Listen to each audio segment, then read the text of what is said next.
Dia kan pasti pakai guna-guna tuh buat dapetin tuh laki.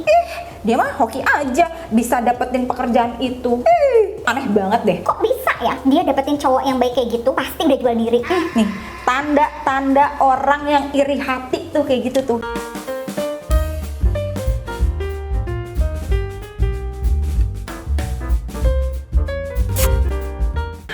Welcome back to my channel, Asik. Hey, apa kabar semuanya? Balik lagi di channel Rachel Godard. Segmen kesayangan teman-teman nih, apalagi kalau bukan Cutime, Curhat Time. Jadi kemarin udah gue tanya di story gue, coba ceritain pengalaman membanggongkan dengan orang-orang yang iri hati. Pinisirin gak sih? Ceritanya apa aja?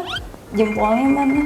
Jempolnya mana? Like dulu dong videonya, abis itu subscribe dan share ke seluruh sosial media yang kalian punya. And now let's move on to the video. Orang yang paling iri hati dan manipulatif itu ibu aku sendiri, Kak. Dari kecil ibuku selalu iri kalau papa sayang sama aku. Kalau aku dibeliin baju baru, ibu akan ngambek. Loh, jadi mau nggak mau ibu juga harus dibeliin baju baru. Oke. Gak jarang papa gak jadi beliin aku mainan karena dia juga harus beliin mama tas baru dan uangnya tuh gak cukup. Pernah nih waktu SMP papa harus diem-diem transfer aku uang buat keperluan sekolah dan aku gak boleh bilang-bilang mama, kalau enggak dia marah. Kenapa ya? Sampai waktu pas kuliah setiap ada cowok baik yang deketin aku, dia kok kayak gak suka. Dia maunya aku tinggal sama dia, gak usah nikah karena waktu itu papa udah gak ada. Aku yang harus urus dia, aku mau kerja tiap hari, ada aja dramanya. Bilang sakit lah, mesti antar ke rumah sakit. Padahal kata dokter dia tuh nggak kenapa-napa. Akhirnya aku memutuskan kerja di luar kota. Tapi dia tetap tidak berubah. Telepon HRD bilang katanya aku telantarin dia. Waduh, capek sekali jiwa raga ini mesti mengerti dia. Akhirnya singkat cerita aku cut off dia dan lo tahu apa Kacel? Aku dimusuhin satu keluarga karena semenjak aku blok dia jadi punya target sasaran baru, yaitu keluarga besar aku. Sedih rasanya, apalagi sepupu terdekat aku selalu bilang life is too short to hate your mom. Tapi masalahnya semua kebahagiaan aku dianggap kejahatan sama dia. Aduh, gini ya, sebenarnya ada benernya nih, life is too short to tolerate the manipulation, especially from your parents. Mau itu ibu, mau itu bapak, kalau kita terus menerus toleransi dengan manipulasinya mereka, dengan cara mereka menghasut supaya hidup kita tuh menurut maunya mereka aja, nggak bisa. Life is too short sayang. Gini ya, dari cerita Cutime itu gue banyak banget mendapatkan cerita Orang tua yang durhaka. tapi sayangnya cuma Malin Kundang yang terkenal, nggak ada tuh cerita orang tua yang durhaka. Padahal gue yakin jumlahnya tuh banyak banget. Menurut gue ya, orang yang tidak pernah ada di posisi orang tua yang toksik gak akan bisa memahami perasaan kita. Mereka akan bilang Life is too short to hate your mom. serius deh guys, life is too short kalau kita menoleransi kebiasaan mereka untuk mengatur hidup kita sesuai dengan keinginan mereka. Suatu hari pernah rumahku kebobolan maling. TV, laptop, sama perhiasan di bawah kasur hilang semua. Semua CCTV mendadak mati. Kayak tahu banget cara matiinnya, padahal nggak dirusak. Tapi bodohnya dia lupa kalau tetangga sebelah pasang CCTV di pagar. Akhirnya ketahuan tuh pas dia kabur bawa motor. Itu ternyata plat nomor adik ipar. Jadi yang nyolong semua tuh ada ipar lo gitu? Karena kasihan akhirnya keluarga nyidang dia dan nanya kenapa dia ngerampok rumah kakak sendiri. Dia marah-marah sambil nangis-nangis. Abis nggak ada kasihan-kasihannya sama adik sendiri. Manipulasi nih si bang. Lagi struggle nggak punya ini itu, bayar kosan nunggak sampai dia kurus. Dia mah enak-enakan, rumah bagus, kasur nyaman. Ya makanya kerja. Tahan. Adik sendiri dilupain. Mungkin maunya dia mati aja kali ya. Astagfirullah, untungnya barang-barangku belum ada dijualin, tapi cincinku malah dia pakai. Gila. Terus nggak bisa dicopot karena kekecilan. Akhirnya sekeluarga malah heboh manggil tukang potong cincin sampai jari dia biru. Kalau gue jadi lo, gue nih ya, ini tipe keluarga yang harus di cut off ya guys ya. Jangan bodoh ya. Sekali lu berbuat kriminal, lu maafin, dia akan berbuat kriminal lagi. Karena ular itu cuman ganti kulit. Oke, tapi bisanya sama. Sabar Rachel, sabar. Hai Kacel, samarin akun aku ya. Orang yang paling iri hati adalah adik kandung mamaku. Jadi ceritanya mamaku anak pertama dari 4 bersaudara, cewek semua. Aduh, 4 bersaudara cewek semua. Baik. Mamaku tergolong berada karena menikah dengan abahku yang notabene keluarga terpandang. Mamaku sudah naik haji, ada rumah, kebun, dan lain-lain. 2013 mama wafat, abahku wafat 2020. Jadi aku sendirian sebagai ahli waris gantikan orang tuaku. Oh, berarti dia anak satu-satunya ya. Saat ini adik mamaku yang nomor 4, tante aku nggak mau bagikan hak waris ke aku. Hah? Tahu nggak alasannya apa? Karena aku sudah banyak warisan dari orang tuaku. Nggak bisa. Dengan sadar dan bangganya tanteku bilang ke semua orang tidak layak dan pantas menerima pembagian hak waris. Duh, tante. Padahal secara administrasi negara aku pewaris pengganti mamaku. Tahu nggak hidup tante aku sekarang gimana? Belangsak, rumah nggak punya, masih ngontrak, tapi tetap aja kelakuan kayak gitu. Justru karena itu mau nagih warisan juga males, rame. Padahal itu hak aku, Kaca. Bener sih. Mau lo sekaya apapun ya, tapi yang namanya warisan itu harus dibagi rata dan seadil-adilnya. Nggak bisa tuh karena lo lebih miskin jadi kayaknya lebih banyak lo. Kecuali ya yang kaya udah dapat dulu bagiannya terus mau ngasih. Itu beda cerita saya.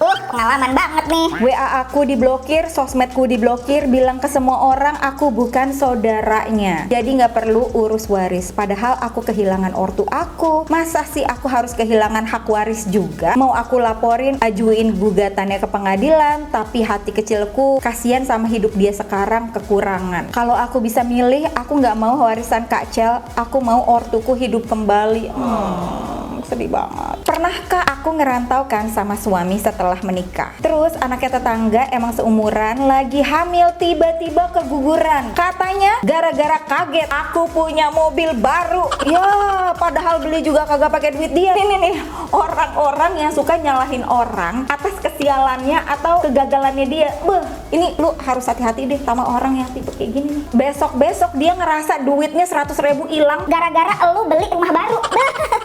Hai Courage, ini pengalaman pribadiku sekitar 4 tahun yang lalu. Bermula dari aku yang selalu dianggap beruntung dapat pasangan, sampai akhirnya timbullah iri hati dari sepupuku. Singkat cerita, aku dikenalin cowok sama temanku yang cukup berada. Tiap hari bisa kirimin aku uang, beliin aku barang, padahal cuma kenal total 12 hari aja. Awal kenal cowok ini ngajakin pergi bareng sama temanku yang ngenalin dan aku dibeliin ini itu. Ditransferin uang, dibantu juga buat segala hal yang lagi ribet saat itu. Kebetulan temanku ini adalah mantannya sepupuku. Nah, niatnya mau pergi berempat, tapi temanku nggak berani chat. Akhirnya cowokku inilah yang chat pakai IG-nya. Tapi ternyata chat itu berlanjut ke line dan semua keluarganya tahu. Akhirnya mamanya dia cerita ke adiknya mamaku kalau si cowok ini chat anaknya dan mereka sekeluarga niatnya cuma ngetes si cowok. Ih, kok jahat. Nggak ada tuh cerita ngetes-ngetes, gua enak banget nih. Sama orang-orang yang suka ngetes-ngetes, apaan sih lo? Guru BP lo. Akhirnya adik mamaku ini cerita ke aku dan aku kaget. Aku nggak tahu kalau si cowok ini berlanjut chat. Nah, karena chatnya berlanjut ini aku bilang lah aku nggak mau lanjutin sama cowok ini lagi. Selang beberapa hari ternyata sepupuku ini posting minta iPhone, posting dibeliin makanan, dikirimin ini itu. Akhirnya jadi ribut sampai detik ini. Males banget sih rebutan laki sama sepupu sendiri ya. Tapi gongnya adalah sepupuku ini saking sakit hatinya sama aku, udah ke orang pintar buat bikin aku sulit punya anak dari sebelumnya aku nikah. Pas tahun kemarin aku hamil dan keguguran, aku pikir akunya yang kecapean. Tapi tahun ini sempat hamil lagi dan keguguran lagi. Ternyata ada orang baik yang kasih tahu dari Bali kalau aku dikerjain sama sepupuku ini dari sebelum aku nikah. Dan sampai detik ini katanya sepupuku benar-benar dendam dan iri ke aku. Puji Tuhannya sekarang aku pun menikah dengan laki-laki yang berkecukupan. Jadi mereka sekeluarga masih ada rasa iri ke aku. Aku cuma disaranin untuk gak bales mereka. Dan yaps, aku gak bales ke. Aku cuma bisa berdoa dan berharap kalau emang itu mereka lakuin atas dasar iri hati, semoga hidup mereka ke depannya bisa lebih baik. Thank you Courage, semoga cerita ini gak kejadian sama orang lain ya. ya.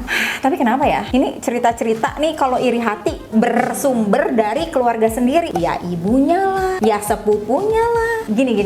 Cara tahu orang iri hati apa enggak ya? Kayak gini nih, misal ada temennya yang punya pacar baik, yang punya pacar happy, ngebeliin ini itu royal. Terus nih satu yang iri hati bakal mikir, Dia kan pasti pakai guna-guna tuh buat dapetin tuh laki. dia mah hoki aja bisa dapetin pekerjaan itu. Aneh banget deh. Kok bisa ya dia dapetin cowok yang baik kayak gitu? Pasti udah jual diri. Nih, tanda-tanda orang yang iri hati. Dia kan pasti pakai guna-guna tuh buat dapetin tuh laki. Dia mah hoki aja bisa dapetin pekerjaan itu. Aneh banget deh. Kok bisa ya dia dapetin cowok yang baik kayak gitu? Pasti udah jual diri.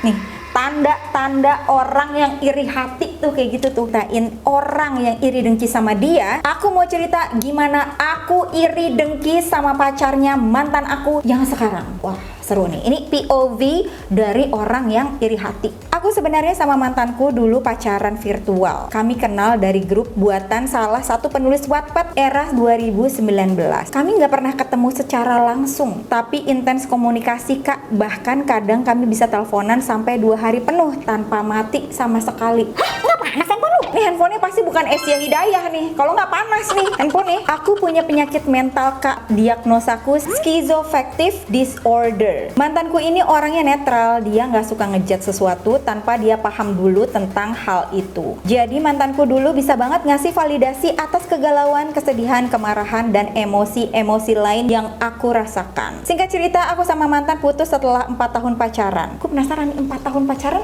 nggak pernah ketemuan. Emangnya beda kota atau bagaimana nih? Singkat cerita, aku sama mantan putus bukan karena ribut atau apa. Kami putus baik-baik. Dan aku sama sekali nggak merasa kehilangan dia setelah putus karena kami masih intens chatting di WhatsApp walau udah nggak sering teleponan. Ya walaupun udah putus gitu ya, tapi kayak tetap hubungan baik mungkin. Februari kemarin aku tahu kalau dia punya pacar lagi. Bukan tahu dari mulut mantan aku sendiri, tapi aku tahu dari postingan Instagram pacar barunya. Lu masih nge-stalk lu ya. By the way, pacar barunya teman segrup juga. Jadi WA grup Wattpad itu, so aku kenal. Marah dong aku. Oke. Aku merasa kehilangan dong. Akhirnya karena dengki sama pacarnya, aku labrak pacarnya dan bilang dia pelakor. Padahal aku aja yang belum bisa move on. Tapi mantanku masih berhubungan sama aku via WhatsApp. Mantanku bikin aku ngerasa kalau aku nggak kehilangan dia gitu. Baduh. Nih mantannya kayak nggak mau ngelepas yang satu tapi tetap memegang erat yang satu lagi nih. Akhirnya aku yang punya penyakit mental ini beberapa kali bikin skenario kalau aku dijahatin sama pacar barunya. Agak manipulatif. Aku berusaha bikin mantanku putus dari pacar barunya dan balik ke aku. Tapi kalau balik juga nggak pernah ketemuan. 4 tahun tuh ngapain? Inilah yang gue selalu bilang ya, kita tuh nggak boleh deket-deket sama orang yang iri hati karena kebahagiaan kita merupakan ancaman bagi mereka. Tapi gue salut sih sama yang sender cerita ini. Maksudnya dia bisa mengakui kalau dia yang iri hati, iri dengki, dan dia punya skizo. It's not easy to tell the truth. Cuma permasalahannya adalah iri hati itu sebenarnya normal nggak sih? Sebagai manusia nih ya, kita nih pasti kan punya yang namanya emosi-emosi. Marah, sedih, iri, bahagia itu kan semua emosi. Tapi sepengalaman gue pun pernah punya rasa iri ya. Jujur nih ya, ini cuma teman-teman cutem yang gue ceritain. Gue pernah iri sama orang yang punya keluarga harmonis, yang bisa makan malam sama keluarganya tanpa ada piring pecah, tanpa ada orang yang berantem di dalam meja makan. Gue tuh pernah ada rasa iri hati yang kayak gitu. Jadi kayak ketika ngelihat media sosial gitu, ngelihat teman yang punya keluarga cemara tuh kayak gue nggak bisa ya. Gue udah melakukan segala cara dari gue yang mencoba untuk bring the positive energy, tapi nggak akan pernah bisa duduk makan ngobrol layaknya keluarga. Jadi apa? Timbullah rasa iri hati ketika gue ngeliat sosmed yang keluarganya cemara. Itu gue kayak, kenapa Tuhan? Kenapa gue nggak pernah merasakan hal itu? Ini kan hal yang sangat sederhana, tapi ada hal yang bisa kita lakukan. Gue nggak mau iri hati itu jadi semakin jadi dengki, terus jadi bikin gue such a negative vibes. Apa yang gue lakukan? gue mute orang itu sampai gue ready. Selama gue mute itu, gue terus ke psikolog, gue benahin nih